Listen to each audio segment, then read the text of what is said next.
अरे बेट्यानो, इतक्या लवकर मी काय जात नसतो तुम्हाला सोडून. हा, मला बी अजित पवार म्हणतात.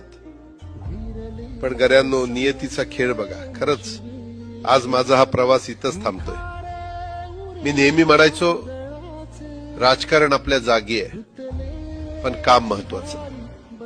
लोकांनी मला कामाचा माणूस म्हटलं, तीच माझ्या आयुष्याची सर्वात मोठी कमाई होती. आज निरोप घेताना मन खूप जड आहे, पण एक समाधान आहे की शेवटच्या श्वासापर्यंत मी तुमच्यासाठीच धावत होतो. मी तुम्हाला शब्द दिला होता, जोपर्यंत माझे हातपाय चालतात तोपर्यंत तुमचं भलं करण्यासाठी मी झटत राहील. नियती बघा कशी असते. आज माझ्या हक्काच्या बारामतीच्या मातीत तुमच्या सेवेसाठी येत असतानाच माझे हातपाय कायमचे विसावले.